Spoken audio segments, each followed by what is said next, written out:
సాధించడానికి ప్రయత్నం జరుగుతుందండి తప్పకుండా. ఓకే అండి. బీఆర్ఎస్ నుంచి రాంబాబు గారు ఉన్నారు. సార్ నమస్తే అండి. నమస్కారం. మనం చూసుకున్నట్టే ఎలక్షన్స్ రిజల్ట్ చూస్తున్నాం. ఓవరాల్ గా మనము చూసుకున్నట్టయితే కాంగ్రెస్ 52.85%, అలాగే బీఆర్ఎస్ 31.67% అయితే సాధించింది. మరి గట్టి పోటీ ఇచ్చారు అనుకుంటున్నారా? అసలు మీ మార్క్ రీచ్ అయ్యారు అనుకుంటున్నారా? మీ ఓవరాల్ ఎలక్షన్స్ ఎలా చూడాలంటారు? ఈ ఓవరాల్ ఎలక్షన్స్ లో బీఆర్ఎస్ పర్ఫార్మెన్స్ అనేది చాలా బాగుంది. ఈ రాష్ట్రానికి ఇప్పుడున్న పరిస్థితుల్లో ప్రత్యామ్నాయం బీఆర్ఎస్ అని ప్రజలు విశ్వసిస్తున్నారు. కాంగ్రెస్ పార్టీ వాళ్ళు వేసుకున్న అంచనాల కన్నా వాళ్లకు తక్కువ సీట్లు వచ్చినాయి. జనరల్ పద్ధతుల్లో చరిత్రను చూసినప్పుడు కూడా ఎప్పుడైనా ఎక్కడైనా ఈ లోకల్ బాడీ ఎలక్షన్స్ అధికార పార్టీ ఎవరైతే ఉంటారో వాళ్లకు అనుకూలంగా జనరల్ గా రిజల్ట్ వస్తూ ఉంటాయి. ఇది భారతదేశంలో చూసినా మన రాష్ట్రంలో చూసినా గత చరిత్ర చూసినా అర్థమయ్యే విషయం. కానీ ఈ ఎన్నికల్లో చూసినప్పుడు అధికార పార్టీ వైపు కాకుండా అధికార పార్టీని ఒక రకంగా చెప్పాలంటే తిరస్కరించిన పరిస్థితే కనపడుతున్నది. సరే, డేటా మీరు చెప్పిన మిగతా వాళ్ళందరూ ఇవాళ పత్రికలు చూసినా ఎక్కడ చూసినా 50% వరకు కాంగ్రెస్ సాధించింది. మిగతావన్నీ కూడా అందరూ తీసుకున్నారు. అందులో మెజార్టీ బీఆర్ఎస్ తీసుకుంది అనేది వస్తుంది. వాస్తవంగా చూసినప్పుడు ఈ ఎన్నికలకు ముందు అసలు మొత్తం కాంగ్రెస్ స్వీప్ చేస్తుంది అన్నట్టుగా మాట్లాడారు. ముఖ్యమంత్రి గారు కూడా సుడిగాలి పర్యటనలు జనరల్ గా ఎప్పుడు కూడా ఇతర ముఖ్యమంత్రులు ఇటు చేయలేదు. ఈ ముఖ్యమంత్రి గారు మాత్రం బాగా చేశారు.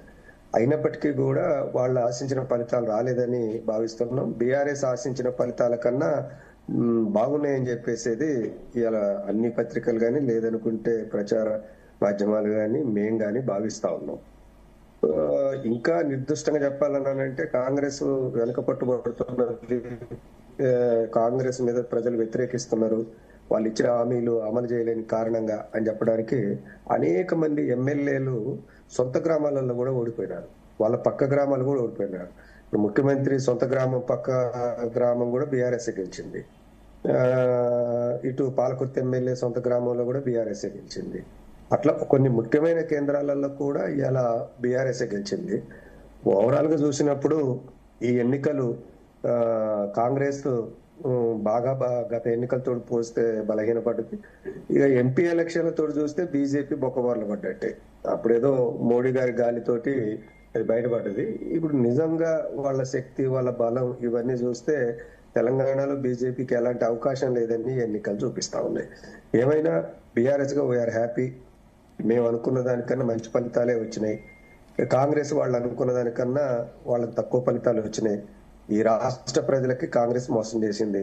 నెక్స్ట్ మళ్ళా బీఆర్ఎస్ అని చెప్పేసి ప్రజలు ఆశిస్తున్నారు, కోరుకుంటున్నారు అనే ఒక డైరెక్షన్ మాత్రం ఇలా తెలంగాణ ప్రజల ముందుకు వచ్చిందనేది మేము భావిస్తాం. ఓకే అండి. రాంబాబు గారు, అసలే పార్టీ గుర్తులేని ఎన్నికలు ఇవి. మరి ఇప్పుడు గెలిచిన సర్పంచులు కూడా అధికార పార్టీలో చేరిపోతే అంటే ఇప్పటికే మా పార్టీ మారిన ఎమ్మెల్యేల విషయంలో స్పీకర్ నిర్ణయం కూడా మీకు వ్యతిరేకంగా ఉంది. పరిస్థితి ఎలా ఉంటుంది మరి ఇప్పుడు గెలిచిన అభ్యర్థులు కూడా అధికార పక్షంలో చేరితే? ఒకటి, ఈ రెండు మాటలు విడివిడిగా మాట్లాడుకుంటే ముందు స్పీకర్ గారిది అప్రజాస్వామిత్వం. స్పీకర్ గారు రాజ్యాంగబద్ధ సీట్లో కూర్చొని రాజ్యాంగాన్ని అధ్యయనం చేసి దాని పద్ధతుల్లో మాట్లాడటం కన్నా కాంగ్రెస్ నియమ నిబంధనలు చదువుకొని కాంగ్రెస్ పార్టీ ఇచ్చిన డైరెక్షన్ లో పనిచేసే పనిలో ఉన్నారు. అది అందరికీ మేధావులకు తెలుసు. వీటి మీద రాజకీయాల మీద కానీ చట్టాల మీద కానీ ప్రజాస్వామ్య పద్ధతుల మీద కానీ అవగాహన ఉన్న వాళ్ళందరికీ తెలుసు.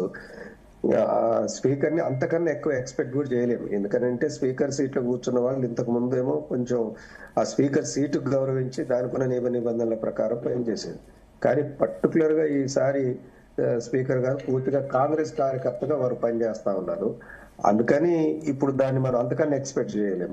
అప్రజాస్వామికంగా వ్యవహరించారని చెప్పేసే మాట తప్ప అంతకన్నా ఎక్కువ మాట్లాడటం కూడా మనకు ఉపయోగం లేదు. ఇక రెండో మాట వచ్చేటప్పటికి ఇతరుల అధికార పార్టీ వైపు జాయిన్ అవ్వటం కానీ ఇప్పుడు గెలిచిన వాళ్ళు దాదాపు 1000 పైచిలకు ఇండిపెండెన్స్ ఉన్నారు అనేది సమాచారం వస్తా ఉంది. వాళ్ళు కానీ లేదా ఇంకెవరన్నా కానీ ఈ 3 ఏళ్ళు ఉంది 2 ఏళ్ళు ఉంది అభివృద్ధి ఫలితాలు వాళ్ళ మంత్రులతోటి వాళ్ళ ఎమ్మెల్యేలతోటి ఉంటే అని ఆశపడితే ఎక్కడన్నా ఆశపడి ఉండొచ్చు. నేనేమి ఎవరు కట్టకట్టుకొని అట్నే ఉంటారని చెప్పొచ్చు. కానీ అదే సమయంలో నిన్న నల్లగొండలో మనకు నల్లగొండ జిల్లాలో గ్రామంలో ఒక అనుభవం ఉన్నది. ఏమిటి అనుభవం అంటే గెలిచిన తర్వాత కాంగ్రెస్ లో ఉన్న వార్డు మెంబర్లు అందరూ కూడా బీఆర్ఎస్ లో జాయిన్ అయ్యి ఉప సర్పంచ్ తీసుకున్నారు.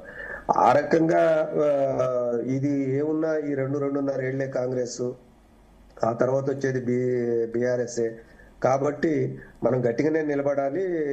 మనకు వచ్చే చట్టపరమైన నిధులు కానీ నిబంధనల ప్రకారం వచ్చే నిధులు కానీ వస్తాయి, కొట్లాడి తెచ్చుకుందాము అని చెప్పేసేది ఇప్పటికే బీఆర్ఎస్ ఇండిపెండెంట్ గా గెలిచిన అభ్యర్థులు అనుకుంటున్నారు. లేకపోతే ఇప్పుడు ఈ రోజు అందరూ పాల్గొన్న మిత్రులందరికీ కూడా అవగాహన ఉంటది. ఇలా అనేక జిల్లాల్లో కాంగ్రెస్ కన్నా బీఆర్ఎస్ కూడా ముందున్నది. ఇలా సిద్దిపేట కానీ ఇతర జిల్లాలు కానీ చూస్తే సంఖ్యరీత్యా ఎక్కువ సర్పంచులు గెలిపించుకున్నారు. ఎందుకు గెలిపించుకున్నారు? కొట్లాడి తెచ్చుకుందాం, అభివృద్ధిని చేసుకుందాం అనే దాని మీదనే ఉన్నారు. కాబట్టి నేను అనుకోవడం కాంగ్రెస్ ఎక్స్పెక్ట్ చేస్తున్నట్టుగా ఏదో అందరూ మా దాంట్లో జాయిన్ అయిపోతారని చెప్పేసి అనుకుంటే అది వాళ్ళకి పగటికల్లా అనేదే నా అభిప్రాయం. ఎందుకంటే ఇప్పుడు ఆల్రెడీ ఎలక్షన్ ఇంకా అంటే జరిగి 2 ఏళ్ళు దాటిపోయింది. ఇక మొత్తం అయిపోతున్న సమయమే. ఇప్పటికే నెగిటివ్ స్టార్ట్ అయింది. ఈ నెగిటివ్ స్టార్ట్ అయిన సమయంలో ఇంకేం ఆశపడేటే పోతారు? ఎవరు పోరు. ఎక్కడన్నా ఒత్తిళ్లు, ఇట బెదిరింపులు, అట్లాంటి ఏదైనా గుండాయిజాలు ఇలాంటి జరిగితే తట్టుకోలేని కుటుంబాలు ఏదైనా ఉంటే తప్ప అదర్వైజ్ కాంగ్రెస్ మీద నమ్మకంతో, అభివృద్ధి మీద వాళ్ళతో ఉండాలన్న అభిప్రాయంతో ఇక పోరు. ఓకే అండి, మల్లేశ్వర్ గారు, దాదాపుగా లోకల్ బాడీ ఎలక్షన్స్ అధికార పార్టీకి అనుకూలంగా ఉంటాయి మనం చూసుకున్నట్టయితే. కానీ తాము సత్తా చాటమనైతే బీఆర్ఎస్ చెప్తున్న పరిస్థితి. అంటే ఏంటి, గ్రామాల్లో పట్టు నిలుపుకుంది అనుకోవచ్చా బీఆర్ఎస్?